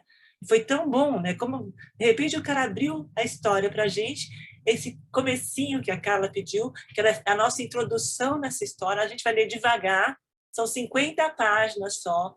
Nós vamos adotar a edição de bolso, que é uma edição mais barata, porque tem várias edições, não tem capítulos, o livro não tem capítulo, vamos ler do capítulo tal a tal. Então, nós vamos colocar... Tenham paciência, nós tivemos problema com o site, nós tivemos problemas para enviar o link, tivemos mais de 700 pessoas inscritas, não conseguimos mandar o link para todo mundo, foi uma confusão, mas faz parte, tecnologia é isso também, né? E a gente vai passar isso para vocês com calma. O material de apoio, quem faz parte da confraria, da Padoca, já está acostumado, recebe o link, né? Recebe o material de apoio, recebe o filme, a gente faz um encontro com o filme, e com um conto, nunca entramos, né? Primeira vez que a gente vai entrar com um livro. E fomos escolher o Grande Sertão, Veredas de Guimarães, sem problema nenhum. Eu não acho que a coisa vai ser difícil, porque a gente vai estar junto nesse processo. Eu queria agradecer muito a presença de todo mundo. Não vai ter muita fala hoje, eu sei que o nosso lance é a oralidade. Queria muito deixar o Odilon continuar falando. Quando a gente entrevistou o Odilon, ele trouxe uma passagem da terceira margem do rio, ele mudou a entonação de uma palavra, eu quase caí da cadeira. Eu não acreditei naquilo, aquilo ficou reverberando em mim, Odilon. Lindo, né? Eu não sei se eu consigo... Bom, enfim, é muito bacana. Nossa, eu fiquei apaixonada, porque a entonação, a forma, cada um tem uma forma de olhar para a obra, né? E é maravilhoso o teu trabalho. Parabéns, eu estou muito emocionada de você estar aqui com a gente. E a gente tem a cesta da Padoca, que está lá no site da Padoca, basta entrar no site da Padoca. Nós montamos uma cesta justamente para poder angariar fundos, inclusive, para a gente poder continuar com isso. Não precisa, totalmente, quem não puder, não precisa entrar no processo. É uma coisa completamente livre, né? Não tem o lance da cobrança. Mas eu acho melhor a gente pegar o livro, né, essa edição de bolso, que é a mais barata, para a gente poder entrar. A gente está disponibilizando lá também, quem quiser só o livro, enfim. E a gente manda entregar, e tem o lance da entrega. Também eu não sei como vai funcionar isso, mas eu sei que me deu um prazer enorme montar essa cesta, porque é como se a coisa tivesse vindo para mim, né? De repente, estava falando com um cara em Minas, ele disse, puxa, aqui, aí, ouvi a vaca mugindo lá fora, lá do outro lado, uma delícia, né? O cara lá, não, mas a gente tem uma pinga, que é artesanal, e que, enfim, aí consegui uma pinga, coloquei na pinga, tem o bolo de Adorim, né? Que fui lá, batizei. Está pensado com exclusividade, né? A cachaça que a gente conseguiu foi da Fazenda Paulista, que o Guimarães Rosa ficou hospedado durante essa peregrinação com os vaqueiros, ele se hospedou lá, então conta a história dele também na fazenda. A gente separou também alguns outros itens para as pessoas degustarem enquanto fazem a leitura, tem doce de leite, tudo de Minas. Né, talvez isso ajude também, né, assim, a parte do sensorial, né, para ficar um pouco mais palatável mesmo, né, para a gente ingressar nessa leitura. Então, sigam nossas redes, a gente teve um probleminha no envio do link, mas siga a Casa Frida e a Padoca Filosófica no Instagram, a gente vai deixar maiores informações em breve, o link a gente já disponibilizou aqui para vocês se inscreverem, e o material de apoio a gente já está começando a elaborar para colocar online também, disponibilizar para vocês, para o nosso primeiro encontro, que vai ser no dia 26 de agosto, às 19h30. Lembrando que a contribuição é voluntária, mas todos são bem-vindos. Eu queria agradecer essa noite. Finalmente, né, Cláudia, conseguimos inaugurar esse projeto tão sonhado, Nós do Sertão, uma espera enorme mesmo, não é isso? Estou muito feliz, muito obrigada a todos pela presença. Odilon, venha sempre, você é muito bem-vindo na nossa casa, no nosso sertão, na nossa vida.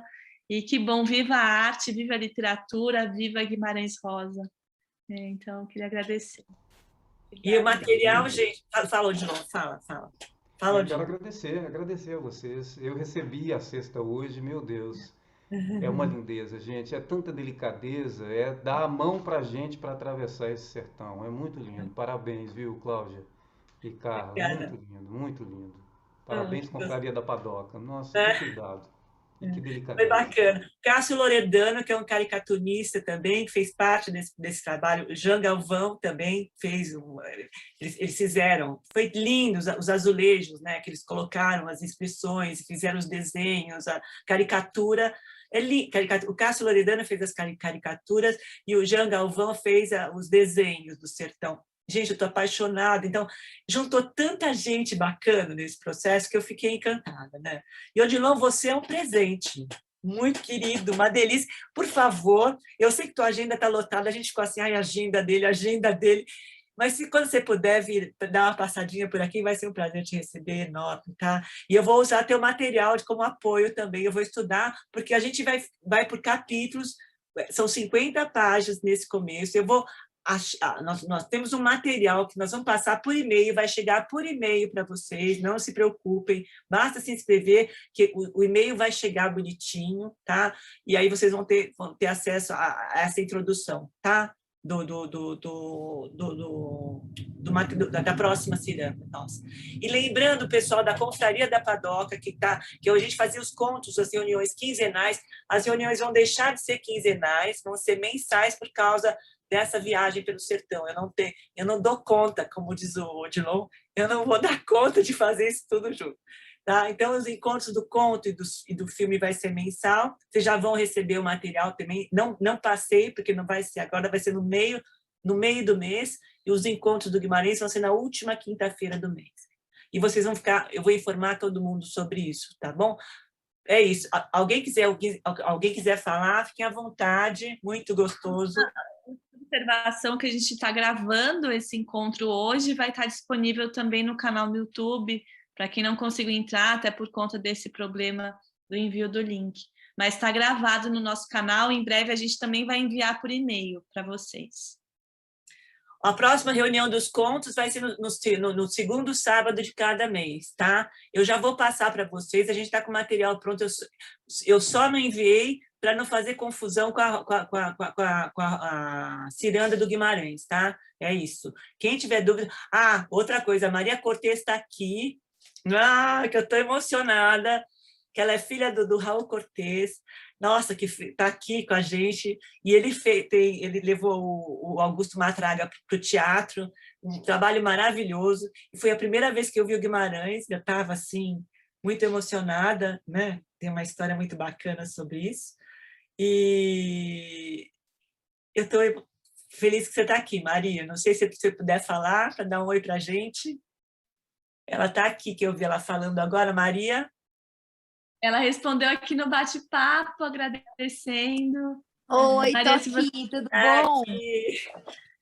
Bem-vinda, bem-vinda. Ai, muito obrigada pelo convite, pela homenagem, fiquei tão emocionada. Eu sou super mística, zero cética, inclusive porque eu sou terapeuta holística, enfim, além de figurinista, enfim, mas isso não vem ao caso. Mas é que eu acredito realmente que absolutamente nada é por acaso, tudo são encontros e conexões, e eu tenho certeza também que, de alguma forma, o meu pai está presente e compactuou com o nosso encontro, né? Que, como diria Guimarães, as pessoas não morrem, elas ficam encantadas, né? Então, eu acho que é isso, gente. E daí um dia também eu conto para vocês como o Augusto Matraga me tocou, eu era muito criança, E como eu até hoje, depois de 1000 estudos e filosofia hermética e 500 mil coisas, eu cheguei num lugar onde a compreensão de bem e do mal é muito parecida com essa que ele apresenta para a gente. E como isso é muito lindo. Então, gratidão por estar aqui com vocês. Eu vou acompanhar Ciranos, as leituras, enfim, com o meu coração aqui presente, tá? Bem-vinda, Maria. Obrigada pela presença, pelo carinho. Uma delícia, é uma honra para a gente poder te receber. Muito gostoso. Obrigada, Maria. Lembrando que... Obrigada. Ó, gente, as cestas podem ser entregues para fora de São Paulo. Sim, a gente manda para o Sedex, não tem problema, é só entrar lá no site e tem lá um número de acesso para que vocês possam pedir a cesta, tá bom? É isso. Alguma pergunta? Disponibilizou o link do Raul Cortez também no material de apoio. Para quem não assistiu, tá lá o acesso. E mais uma pergunta que fizeram aqui: é necessário se inscrever para cada evento, porque a gente vai disponibilizar diferentes materiais de apoio. Então, sim, será necessário vocês se inscreverem novamente, tá bom? Então é isso. Alguma dúvida, alguma pergunta, gente? Vocês podem falar agora. Só fiquei com uma dúvida. O livro que contém na sexta edição edição de bolso. É edição de bolso, sim. Tá? O livro da sexta é aquele que nós estamos adotando aqui, a edição de bolso. Tá? É o pequenininho. E a gente vai colocar no site até onde vai ler. Tá? É a página 50 daquele livro. Tá? Mas a gente vai explicar bonitinho mais para frente. Tá bom? Até segunda-feira, provavelmente, já deve estar chegando para vocês. Dúvida? Alguém tem dúvida nisso? Odilon, você me deu muita coragem de entrar nesse sertão agora, né? Uma argentina entrando no sertão. Mônica, querida, bem-vinda ao Sertão do Guimarães. Nós vamos ficar juntas nisso, viu? Ela não vai entrar, que delícia, Mônica. Que bom te ver aqui. Gostoso, querida, gostoso. Tá vendo, Odilon? Que delícia que teu bom, trabalho. Mônica. Que bom, que bom. Muito querido. É isso, bom, gente. Então, eu gostaria de só agradecer por essa oportunidade e dizer assim que se eu tivesse a oportunidade de sentar e ouvir Guimarães Rosa dito por Odilon, eu pagaria a minha vida.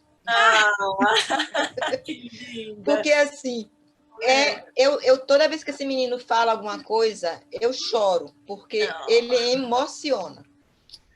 Eu sou assim encantada, viu, Odilon? Eu tenho idade de ser sua mãe, mas assim, eu sou encantada com você. A primeira vez que eu te vi foi o ano passado, na Semana Rosiana. Cara, eu chorei demais aquele dia, vendo você, ouvindo você, vendo você. E agora, a mesma coisa, eu fiquei emocionada. Então, assim, esse jeitinho mineiro, eu escuto esse jeitinho mineiro porque eu tenho familiares que são dessas paragens maravilhosas das Minas Gerais. E, assim, e Cordisburgo é a minha outra terra, porque eu sempre vou lá, parei de ir, né? E agora estou esperando passar a pandemia para voltar. Então, assim, é um encanto ouvir você. Você dá outra nota nessas leituras de Guimarães Rosa. Assim. Obrigada. E obrigada pela oportunidade de estar aqui nesse ambiente, com tanta gente maravilhosa. E obrigada, mais uma vez, por ter ouvido você, menino. Obrigada. Estou derretido, Jaziette. Só te digo isso. Meu Deus. Muito obrigado. Eu estou sempre lá na sua página, vendo suas coisas e curtindo suas coisas, porque você me encanta. Obrigada. Muito obrigada. Boa noite. Obrigada. Beijo para vocês. Obrigada, Jaziette. Obrigada, gente. Mais alguma delícia te ouvir, Jaziette. Ele emociona mesmo. Ele fica reverberando dentro da gente. Eu fiquei com ele assim, falei, meu Deus, que delícia. Foi muito gostoso. Alguma dúvida, gente? Boa noite. Eu posso falar? Fala, Alice, você pode falar, bem. Bom, eu estou assim, totalmente fora de mim, sabe? Porque, observe minha fala, vou tentar falar bem mineiro, para vocês perceberem como que é que se fala por aqui. Eu sou mineiríssima. Então, gente, Eu estou numa dúvida danada, não sei como é que é, onde que eu vou, como é que faz. Bom, falando agora sério. Eu estou perdida, estou bem perdida. Estou vendo aqui que tem que fazer um link novamente. E eu não sei onde que eu vou achar esse link. Olha, vai estar no site. Que se você já se inscreveu, você vai receber de novo o link para se reescrever novamente. Isso vai chegar no teu e-mail, entendeu? Tá? Ótimo. Não, vocês Inclusive, não vão precisar procurar. Não, vai chegar no e-mail um novo link de inscrição, tá? Que a gente vai mandar, entendeu? Coloquei aqui no sim. chat também, viu, Lícia? O link para se inscrever. É o mesmo para todo mundo, né?